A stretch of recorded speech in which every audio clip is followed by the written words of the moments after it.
berbuat yang jahat. Oleh sebab itulah jangan berbuat jahat. Ingat, Tuhan melihat. Ingat, Tuhan melihat.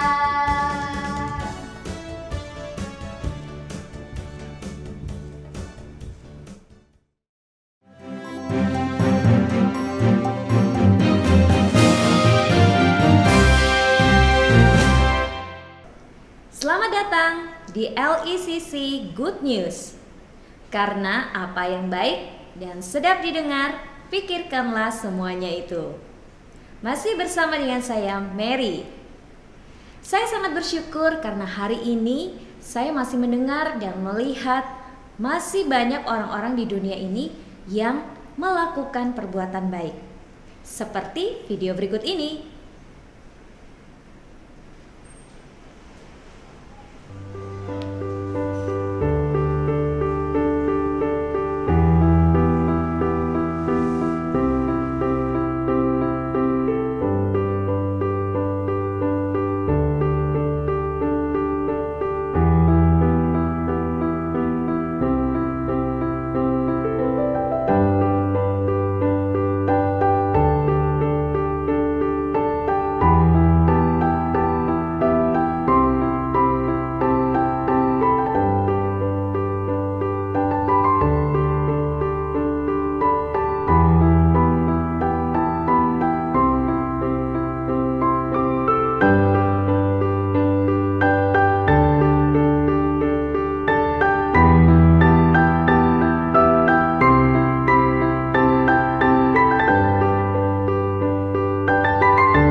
Sesuai dengan tema kita kali ini, bahwa kebaikan itu seperti rantai.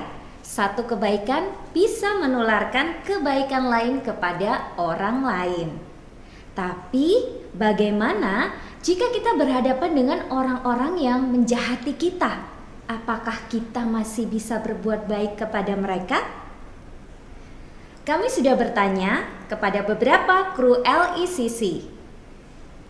Yuk kita saksikan liputannya.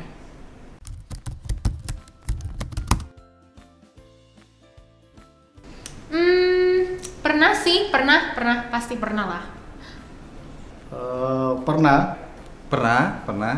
Oh, sering.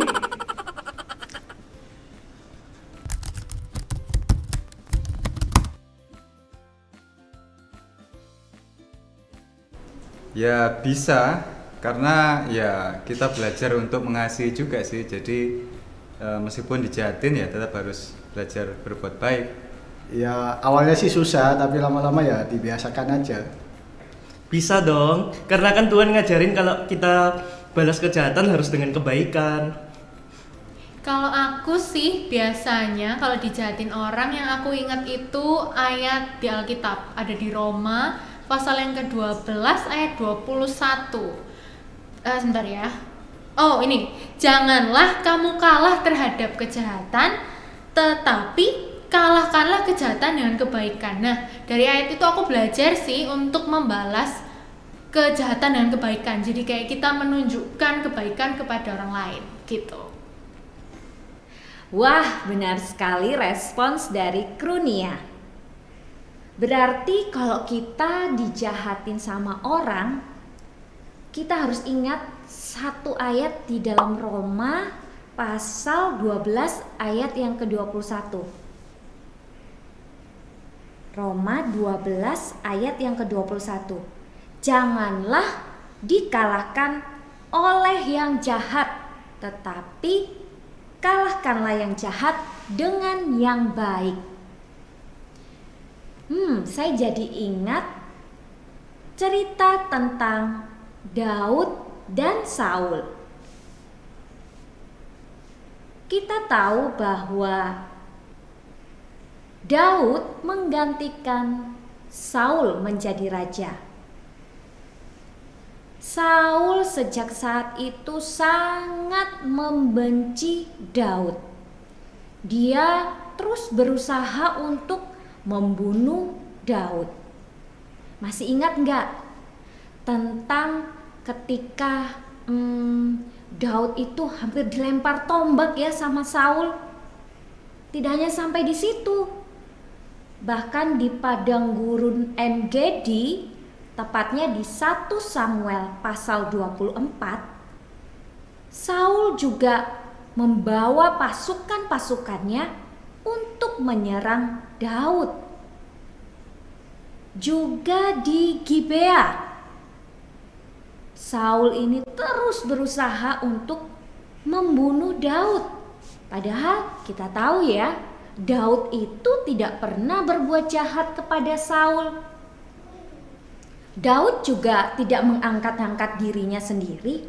Kan yang mengangkat Daud sebagai raja itu adalah Tuhan. Karena Saul berbuat kesalahan dan itu membuat Tuhan murka kepada Saul. Tuhan juga menginginkan kita agar kita tidak membalas kejahatan dengan kejahatan, tetapi kejahatan membalas kejahatan dengan kebaikan. Seperti yang tertulis di Roma 12 ayat 21 tadi. Orang-orang yang ada di dunia atau orang-orang di sekeliling kita, mereka itu bisa mengasihi orang-orang yang juga mengasihi mereka. Tetapi firman Tuhan berkata bahwa kita, yang membedakan kita dengan orang-orang yang di dunia ini adalah kita mengasihi musuh-musuh kita. Kita baca di dalam Matius pasal 5. Matius pasal 5 ayat 46 sampai 47. Sebab jika kamu mengasihi mereka yang mengasihi kamu, pahala apakah yang kamu peroleh? Bukankah para pemungut cukai pun berbuat hal yang sama? Dan jika kamu menyalami saudara-saudaramu saja, apa lebihnya kamu berbuat? Bukankah para pemungut cukai pun berbuat demikian? Oleh karena itu, hendaklah kamu menjadi sempurna, sebagaimana Bapamu yang di surga adalah sempurna. Jadi kalau kita hendak menjadi orang yang sempurna seperti Bapa di surga, kita juga harus bisa mengasihi orang yang berbuat jahat kepada kita. Orang yang berbuat jahat kepada kita seperti apa ya? Yuk kita baca sama-sama sekali lagi di Lukas 6 ayat 27. Lukas 6 ayat 27. Namun aku berkata kepadamu yang sedang mendengarkan, kasihilah musuh-musuhmu, berbuatlah baik terhadap mereka yang membenci kamu. Jadi kalau ada orang yang menjahati kita, misalnya dia sering membuli kita, dia sering mengambil atau merampas barang kita, atau dia sering menghina kita, kalau bahasa Jawanya itu mengolok-olok kita, atau dia juga sering memfitnah kita, bilang bahwa oh iya Bu, dia yang melakukannya, padahal bukan kita ya yang melakukannya. Mungkin kita punya tuh teman-teman seperti itu.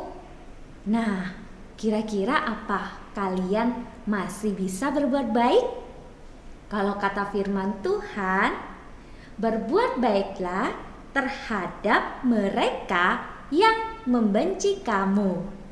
Waduh, pasti susah ya. Kalau kita berbuat baik kepada orang yang baik kepada kita sih enak, gampang, kayak orang-orang dunia itu. Tapi kalau sama orang yang membenci kita, kayaknya kita butuh pertolongan Tuhan yang akan memenuhi hati kita dengan kasih-Nya dan juga Roh Kudus yang akan menolong kita, memampukan kita untuk bisa tetap mengasihi mereka, membalas kebaikan kepada mereka. Karena Tuhan mengasihi semua orang. Tuhan juga ingin kita, anak-anaknya, belajar untuk mengasihi sesama. Sesama itu juga termasuk orang-orang yang mungkin membenci kita. Jadi, tindakan seperti apa yang harus kita lakukan sebagai wujud kalau kita tetap mengasihi orang-orang yang membenci kita? Tetap mengasihi orang-orang yang berbuat jahat kepada kita. Yang pertama, doakan musuh kita. Kita baca ya, Matius 5 ayat 44. Matius 5 ayat yang ke-44. Namun aku berkata kepadamu, kasihilah musuh-musuhmu, berkatilah mereka yang mengutuk kamu, perlakukan dengan baik mereka yang membenci kamu, dan berdoalah bagi mereka yang melecehkan kamu dan menganiaya kamu.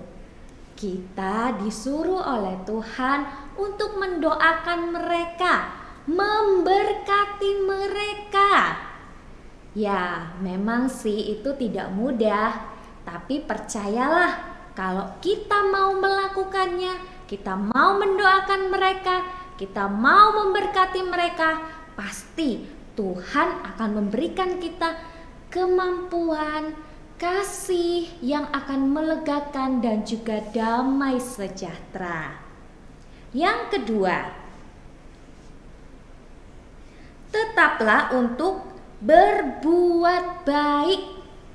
Jadi meskipun mereka menjahati kita, firman Tuhan berkata, tetaplah balas kejahatan dengan kebaikan. Kita baca lagi ya, Roma 12 ayat yang ke-20. Roma 12 ayat yang ke-20. Oleh karena itu, jika musuhmu itu lapar, berilah dia makan. Jika dia haus, berilah dia minum. Sebab dengan melakukan hal ini, kamu akan menumpukan bara api di atas kepalanya. Jadi meskipun teman kalian membuli kalian, menjahati kalian, coba deh sekali-sekali traktir, ajak makan, belikan kue favoritnya atau belikan es krim favoritnya. Pasti dia akan tersentuh hatinya ya. Yang ketiga, jangan membalas. Kenapa kita nggak boleh membalas? Karena pembalasan adalah milik Tuhan. Kita tutup dengan ayat firman Tuhan di Roma 12 ayat yang ke-19. Janganlah kamu sendiri menuntut balas, hai terkasih, tetapi berilah tempat bagi murka, sebab telah tertulis, punyakulah, kata Tuhan, pembalasan. Akulah yang akan membalas, Bapa Yahweh berfirman. Seperti yang sudah kita tonton video yang di awal tadi, dengan kita melakukan kebaikan, walaupun itu kepada orang yang jahat atau orang yang menjahati kita, percayalah kebaikan itu akan menghasilkan sesuatu baik bagi diri kita maupun orang tersebut atau orang yang menjahati kita. Percayalah suatu saat hatinya akan tersentuh oleh kasih Tuhan yang kita nyatakan melalui kebaikan Tuhan.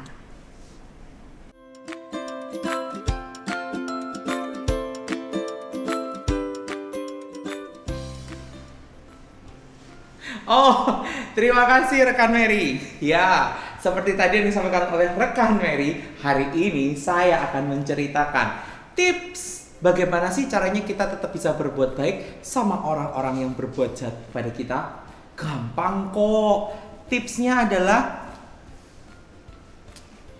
bercermin. Hah? Bercermin? Pasti bingung kan? Sudah, penjelasannya nanti. Sekarang kalian bisa ikuti kreativitas yang akan aku tunjukkan dan yang kalian juga bisa buat di rumah karena ada hubungannya nih sama penjelasan tips tadi. Yuk kita mau buat sama-sama. Hari ini kita mau buat apa sih? Bercermin, ya buat cermin.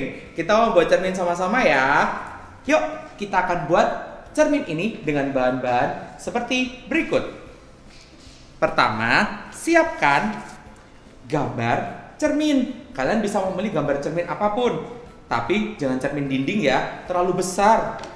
Carilah gambar cermin tangan, bentuk kompak atau apapun. Lalu potong mengikuti garisnya ya. Ini aku mau habiskan dulu bagian-bagian yang tidak diperlukan supaya nanti lebih mudah memotongnya. Aku akan kesampingkan terlebih dahulu. Oke, kita akan potong sama-sama.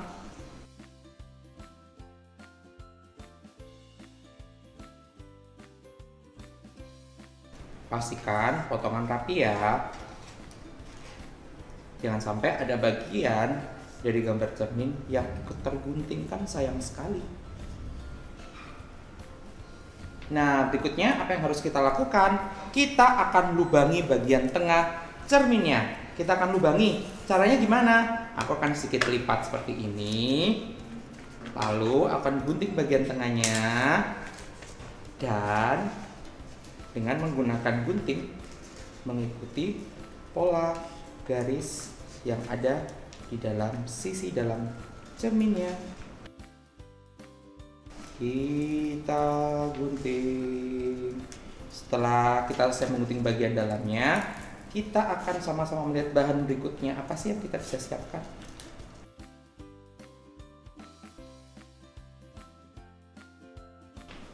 Ya, tada! Sudah lubang. Bahan berikutnya yang perlu kita siapkan adalah foto diri kita. Foto diri kita yang sangat tampan. Ciku ciku ciku ciku. Oke, kita akan potong juga nih mengikuti pola garis badan kita. Kita akan potong ya. Pastikan kalian memilih foto diri kalian yang terbaik, yang terimut, terganteng, terlucu, tercantik, dan lainnya.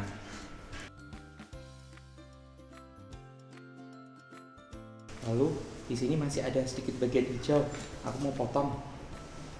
Jadi aku mau menghilangkan di sini semua background yang ada pada foto. Sudah. Berikutnya yang akan kita lakukan adalah memasukkannya ke dalam cermin seperti ini. Namun lubang kan aneh.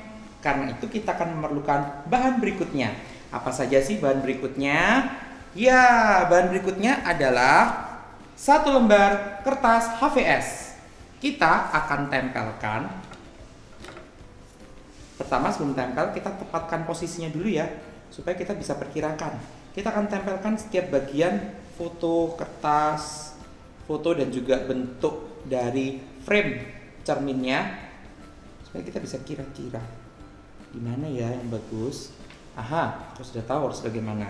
Sekarang aku akan mulai memberikan lem.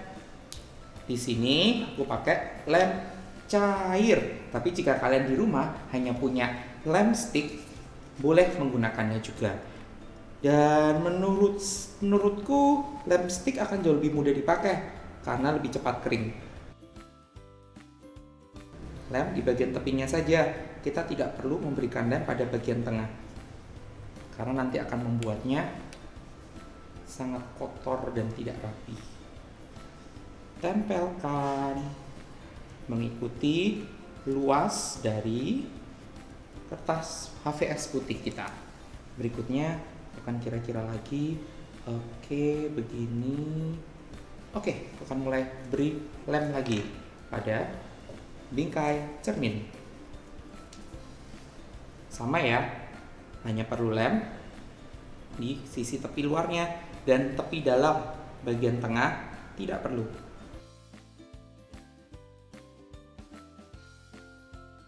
Sekarang bagian dalamnya, tepi dalam.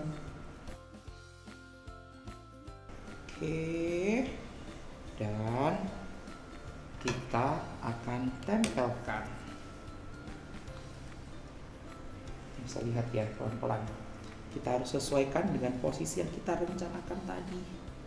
Agak sedikit naik, sedikit lagi. Iya, perlu sedikit naik. Dan sepertinya sudah mulai pas. Kita akan tempel. Dan kita tunggu sedikit kering. Karena menggunakan lem cair, jadi agak cukup lama sih keringnya. Kalian bisa kibas-kibaskan.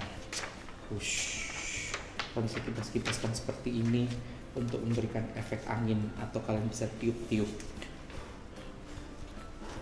Nampaknya sudah lumayan, dan kita akan gunting mengikuti sisi luar lagi dari frame cerminnya. Ya, ada bagian yang masih basah, lem nggak apa-apa. Hati-hati pada saat bagian itu terkena gunting ya. Langsung bersihkan gunting kalian supaya nanti nggak lengket atau nggak tumpul gara-gara bekas lem yang mengering pada gunting kalian. Iya, setelah ini kita juga akan siapkan bahan berikutnya.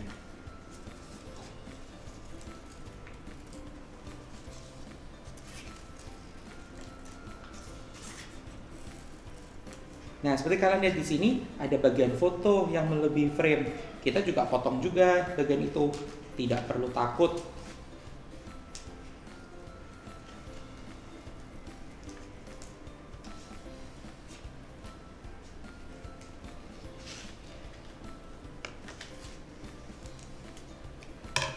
Tada, sudah tergunting. Namun kalau kalian bisa lihat, ya kok jadi kayak letoy gini ya, lemes gitu. Kan cermin harusnya kuat. Untuk memperkuat pegangan cermin kita, bahan berikutnya yang kita butuhkan adalah ya kardus seperti ini. Kalian bisa pakai kardus merek apapun ya. Nah, lalu apa yang harus kita lakukan dengan kardus ini? Kita akan trace. Kita akan gambarkan pola dari cermin pada kardus dan kita bisa gunting. Nah, pada saat kalian menggunting nanti, kalian bisa membutuhkan bantuan orang tua karena cukup tebal kardusnya. Jadi perlu hati-hati, ekstra hati-hati. Ingat ya, pada saat menggunting kardus, minta bantuan papa atau mama. Di sini aku sudah punya yang sudah terpotong. Tada! Tada! Sudah punya yang terpotong. Sekarang kita akan tempel sama-sama seperti ini. Kita akan berikan lem pada area sisi kardusnya. Tapi luarnya aja cukup. Kita tidak perlu memberikan lem pada tepi dalam supaya terlihat rapi dan supaya kertasnya nanti tidak terlihat berkerut.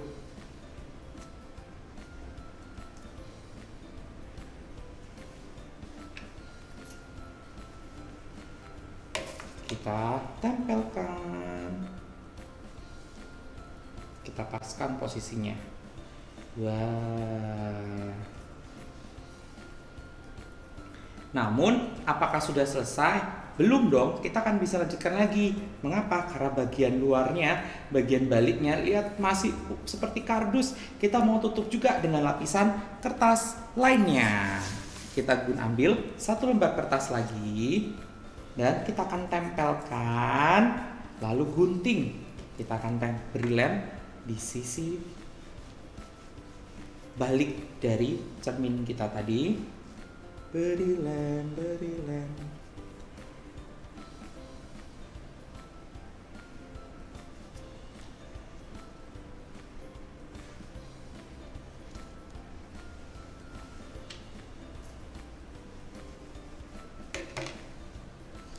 Lalu, bekas lem yang tadi masih basah. Kita tempelkan. Dan kita akan gunting mengikuti bentuk pola pada gabusnya. Nah, ini nggak akan susah. Kalau bagian ini kalian bisa lakukan sendiri tanpa bantuan orang tua. Akan jauh lebih baik sih jika nanti kalian mengguntingnya ketika keadaan lemnya sudah kering.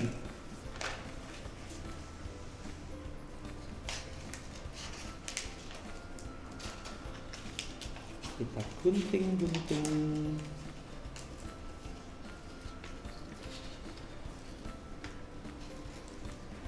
Gunting sedikit lagi. Nah, sudah jadi. Bagian sisi baliknya terlihat lebih rapi dan bagian depan terlihat jadi cerminnya. Nah, mengapa sih kok kita tipsnya tadi harus bercermin saat kita marah atau ada orang yang menjahati kita? Nah, coba deh saat kita bercermin, kita melihat siapa sih saat kita bercermin? Melihat diri kita sendiri kan? Nah, kalau kalian melihat diri kalian sendiri, apa yang ingin kalian berikan kepada diri kalian sendiri?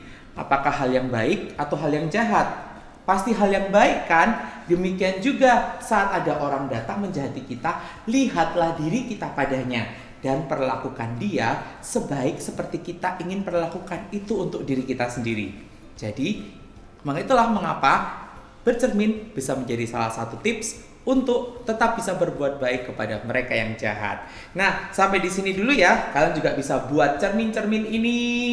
Kalian bisa tunjukkan ke semua orang cermin-cermin kalian, dan dengan begitu nanti kalian juga di rumah bisa tetap menunjukkan kebaikan, menebarkan kebaikan di dunia kepada siapapun, walaupun itu pada mereka yang sudah berbuat jahat kepada kita. Saya kembalikan lagi ke rekan Mary. Silakan rekan Mary.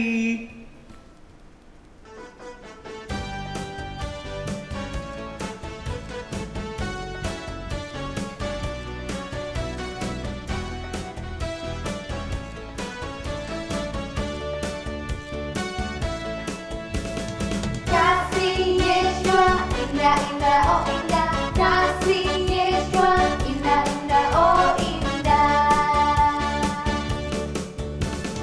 Kasih Yeshua, indah, indah, oh indah, kasih Yeshua, indah, indah, oh indah.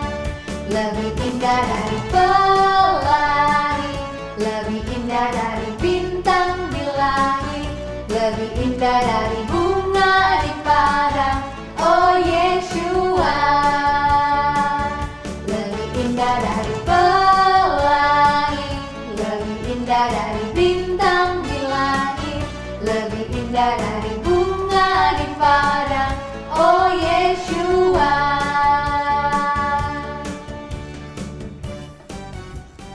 Wah, tidak terasa ya setelah kita bahas dan belajar tentang kebaikan. Tiap hari biarlah hidup kita makin penuh dengan kebaikan. Amin. Sekarang kita sudah tiba di penghujung acara. Terima kasih yang sudah menyaksikan. Dan untuk melengkapi semuanya, mari kita akhiri LECC Good News tentunya dengan doa. Bapa di surga, kami mengucap syukur buat kebaikan hati-Mu Tuhan. Dan biarlah itu yang selalu menjadi tuntunan kami, bahwa kami pun juga harus berbuat baik seperti Tuhan yang berbuat baik kepada semua orang. Tolong kami Tuhan supaya kami juga bisa tetap membalas kejahatan dengan kebaikan, meskipun dengan orang-orang yang sudah menjahati kami. Tolong Tuhan Roh Kudus supaya kami bisa tetap berbuat baik bagi sesama kami. Terima kasih Tuhan. Kami mengucap syukur dan kami mau menerima berkat-Mu Tuhan. Kiranya Bapa Yahweh memberkati dan melindungi kita semua. Kiranya Bapa Yahweh membuat wajahnya bersinar dan bermurah hati kepada kita. Kiranya Bapa Yahweh menengadakan wajahnya dan memberikan damai sejahtera yang melampaui segala akal untuk memerintah dalam kehidupan kita. Di dalam nama Tuhan Yesus kami berdoa. Amin. Sampai ketemu lagi di LECC Good News. Karena apa yang baik dan sedap didengar, pikirkanlah semuanya itu. Sampai jumpa. Tuhan Yesus memberkati.